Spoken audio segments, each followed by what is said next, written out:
Hey guys, back on the YZ80 project doing some sandblasting, and I wanted to show you the Harbor Freight sandblasting unit. I built a little cabinet here, keep all the sand. I have regular black sand, 2 little containers of it, walnut shells, and I also have glass beads, the 80 grit. I didn't mention that earlier, so I'm making this video, we'll splice it together. But I guess the glass beads are not as abrasive, and I'm not knocking off any paint. I'm just knocking off, not rust, excuse me. I'm not knocking off any rust, just paint. From where I guess somebody years ago had painted the frame, everything black with a brush. So anyway, I'm prepping all that, getting it back down to steel. I'll go ahead and prime them out, and then I'll spray them black like I do most of the bikes that I do, all of them really, with a base coat, black, and then 3 or 4 layers of clear coat, 2K. And I'll show you the process of that as I go. But yeah, we're just prepping them up. And I put about 6-7 parts in there. It's kind of hard to see this glass cabinet if you don't have one. This is plastic or glass, and then there's a film that sticks around the edges. And every time you do a job, you rip that one off and put a new one on it. Because it's really hard to see in there after a while. The abrasive actually hits the film. If you didn't have that, it'd damage your glass. So it's a handy little thing to have if you're into restoring bikes or anything. Super handy, well worth the money. Just get a decent compressor. 29 gallons is what I have. Just have to, you can go.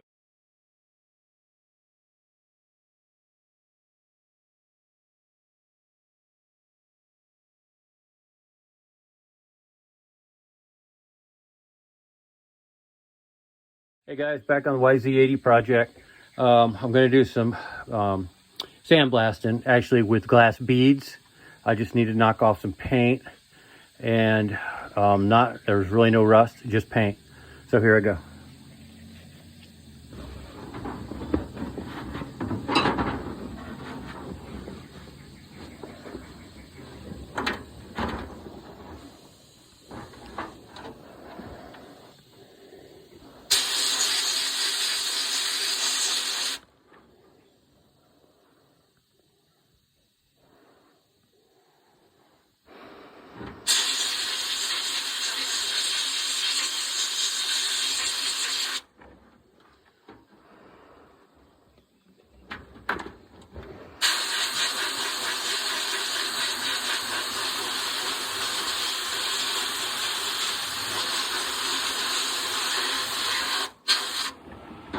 That's it.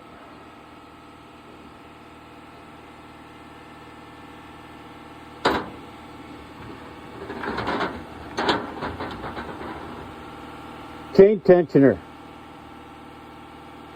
That other piece was aluminum. This is steel. See how it goes.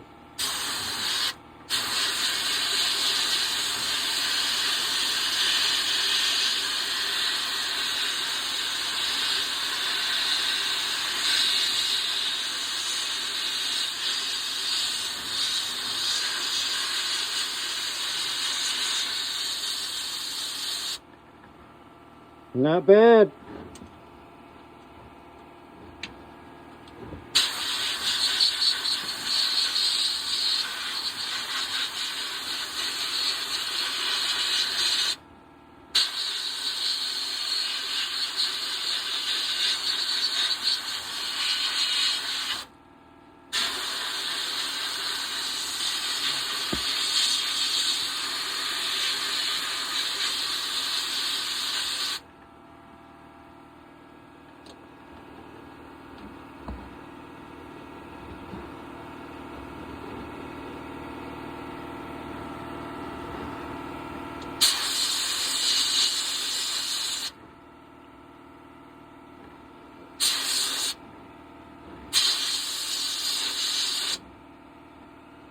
Not bad at all.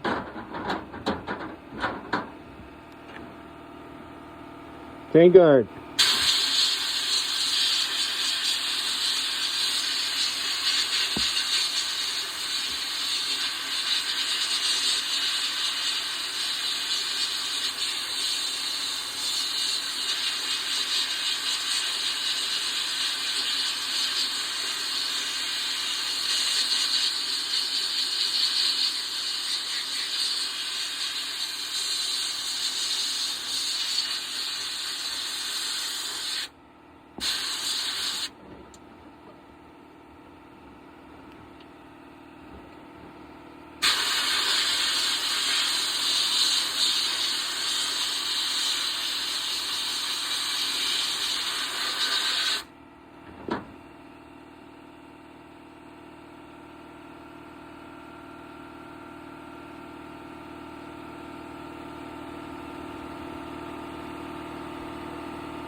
Okay, you guys get the point.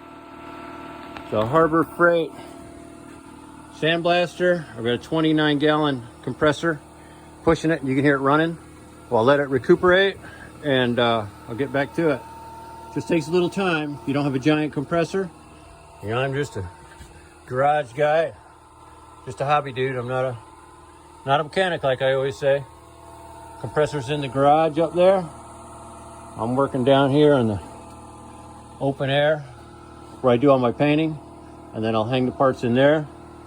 When I get done painting it, I'm just gonna prime it for now. Springtime here in the mountains. Absolutely beautiful day. All right, guys. Thanks for watching. Thanks for subscribing. I appreciate it. I'm almost at 500 subscribers. And if you like what you see and what I'm doing, hope I can help a few of you young guys starting out.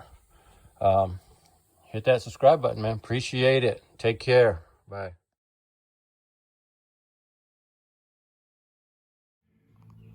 Okay, guys, I think it's worth mentioning as I'm sandblasting these parts with the glass beads. They're coming out good, real good. There's two things that I do. I'll always wear a mask. Dust comes out of that cabinet, and you don't want to breathe that stuff, I don't think. I'm sure it's not good for you. It's like silica sand, it's glass beads, all the same stuff, I think. Why take the chance, right? And when you go to get your parts out, I'll always use gloves. I won't touch them again with my hands without gloves. Once I get the part off the bike, I'll scrub it. And I just, for these few parts, I'm just using my little sink here and some purple cleaner. I forget what the name of it is. Purple stuff, whatever. Scrub it real good with gloves on. Get it super clean. I blast it in the blaster cabinet. We got other parts in there, triple clamps next, and the brake. I'll get a glove, put a glove on to take the parts out. I won't touch them with my hands again until after the paint is completely done, process. Oils from your hand, you have grease on your hand, whatever. But I'm gonna hit it with some self-etching primer because it is bare metal. And then I won't be able to paint these for about, a little while, a few weeks. But yeah, clean the part, blast it, sand it, whatever you're doing, and then don't touch it with your bare hand again. Just use those gloves. If you get fish eyes in your paint, when you get done, get these little fish eyes, usually it's because it's contaminated, the surface. It's got grease on it, oil, something happened. So just, stack the cards like Wendy Ertnowski says. Check him out on YouTube. The guy's friggin' brilliant. He's been painting forever. And stack the cards in your favor. Stack the deck in your favor as much as you can. And you'll have a really good product when you're done. I mean, it really helps. Mask, gloves, keep it clean. All right, guys. Thanks a lot. Talk to you again.